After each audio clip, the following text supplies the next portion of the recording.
All right, so picture this. A headline just explodes across the internet. Mm-hmm. It's short, it's devastating, and it seems to offer this perfect, neat little bow on a really messy story. Total emotional closure. Exactly.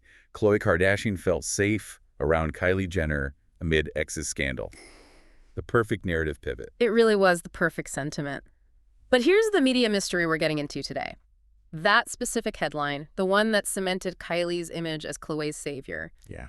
it was factually incorrect. It was a journalistic mistake that somehow, at the same time, managed to capture a profound emotional truth. Welcome to the Deep Dive. We're deconstructing this media artifact, tracing its origins and figuring out why this fake headline was so crucial to the strategic brand narrative of the Kardashian-Jenner family. We're going to find out how a lie became a truth and why that one word, safe, holds so much power in their world. So the first thing we found is that this headline is what you'd call a media ghost. Yeah, that's a good way to put it. It's a real feeling, a true sentiment that just got attached to the wrong source. It was born from journalistic aggregation. Okay, so let's unpack that ghost headline. We traced it back, and it was not original reporting. Not at all. It was basically a syndicated clickbait tagline, purely designed to maximize views. So you'd see it pop up everywhere. Everywhere. It would be appended as like a related news teaser on totally unrelated celebrity stories. You'd be reading about Kylie and Timothée Chalamet, and suddenly, there it is. Just to get the click. Right, because it uses all the high-value keywords, Khloe Kardashian, Kylie Jenner, and scandal. And the sourcing was just... it was so vague. Super vague. Every single version just said, in a recent podcast. Which is a huge red flag. A giant red flag. That's a classic signature of what we call content shum, where the real reporting gets buried just to generate traffic. Okay, so to really get why this headline had so much weight, we have to zero in on the exact scandal we're talking about. Yes, and this is crucial. We are talking about the 2021 paternity crisis.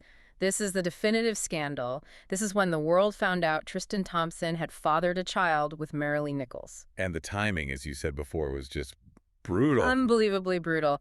This news broke while Khloé's surrogate was already carrying their son, Tatum. So she's navigating this incredible joy and this just ultimate public humiliation at the exact same time. And that's where the sisterly bond had to come in. Right. So the headline points to a specific source for this comfort, the Khloé in Wonderland podcast with Kylie as a guest. And on paper, that makes sense. Two sisters talking openly. Plausible, yeah. But then we actually listened to the episode. And the whole thing just collapses. It was decidedly not a serious, heartfelt confession. Not even close. It was described as a drunk interview. They had, several cocktails. They took their makeup off, and the whole conversation was just silly. What were they talking about? I mean, Kylie called Khloé her discipline person, and they were laughing about calling their mom Dark Shadow. Dark Shadow.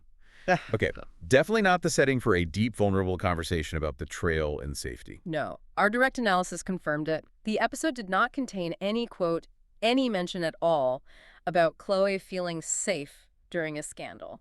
So that brings us to the big question. How did this serious emotional truth get attached to this silly podcast? What happened? This is where we see the journalistic conflation. Basically, you had two total different stories circulating in the same news cycle. Oh. Story A was the recap of the silly drunk podcast. But story B was a serious, deeply emotional exclusive from people.com. What was in that one? That's where Khloé genuinely did say that Kylie was the main reason she got through the cheating scandal. I see it now. So the aggregator or the algorithm or whoever. Yep. They took the clickable location from Story the podcast and merged it with the powerful emotional theme from Story B, the People exclusive. So they created a fake headline that was somehow emotionally true. Exactly. It was an editorial error that accidentally created this incredibly potent narrative tool. Wow. And if you are captivated by how these media narratives get built, sometimes by accident, make sure you're subscribed. Because next, we are going to dive into the most fascinating part of this, what the word safe actually means in the Kardashian universe. It is so much more than just physical security. Welcome back to the deep dive. We've established the felt safe headline was a media ghost, but the feeling itself was very real. So now we have to ask, why is safety such a high-stakes recurring idea in their public narrative? It seems to be a word they use very deliberately. Very deliberately. Safety for them really defines the boundaries of loyalty. It's not a word they throw around lightly. It's all about protection, from betrayal on one hand and from public exploitation on the other. So let's look at the evidence. Where else do they use this specific word, safe? Okay, so first, it's the total antithesis of betrayal. Khloé said it herself. After Tristan cheated, she never felt safe around him again. Right, so safety equals trust. When trust is gone, so is safety. Exactly. And second, it's what you need before you can be vulnerable. Khloé used that exact word when she was talking about her surrogacy journey on the show. She said she needed a safe space to finally open up about it. Okay, that makes sense. And there's a third example, right? Yeah, and this one is really telling. It's the familial standard. Kim used the word to describe Pete Davidson. She said she felt safe and protected by him. And it wasn't about romance. It was because he showed up for them during the Blac Chyna trial. Precisely. It was an act of non-transactional loyalty. For this family, loyalty is safety. So if we put all that together, safety is the antidote to the two things they fear most: disloyal men and a hostile public. Yes. And when Khloé uses that word about Kylie, it's a huge signal. She's telling the world that Kylie has replaced the failed romantic partner as her #1 source of emotional stability. She's replacing romantic safety with familial safety. That's it. But the real source, the People article, it said Kylie was the main reason she got through it, but not because of a big talk. It was something nonverbal. How does that work? You have to put yourself in Khloé's shoes then. She's dealing with this insane public humiliation, but she's also about to have her son, Tatum, via surrogate. The trauma and the joy are all tangled up. It's incredibly isolating. And that's where Kylie comes in. Exactly, because Kylie had just given birth to her own son, Aire, only a few months before. So they were on this parallel path. A parallel path of motherhood. That was the key.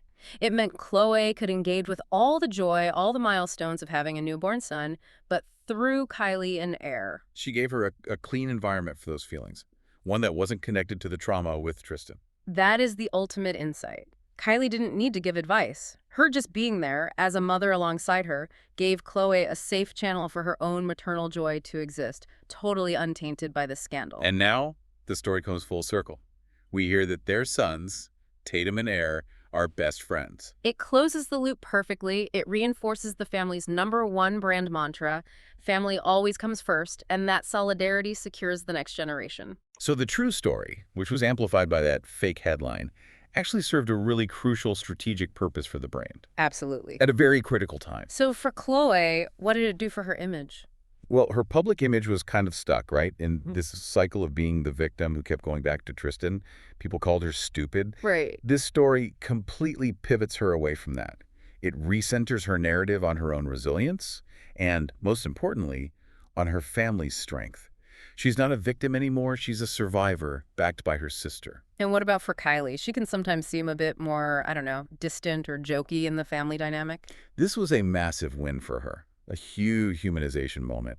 It rebrands her from just the fun younger sister to this mature, profound source of strength.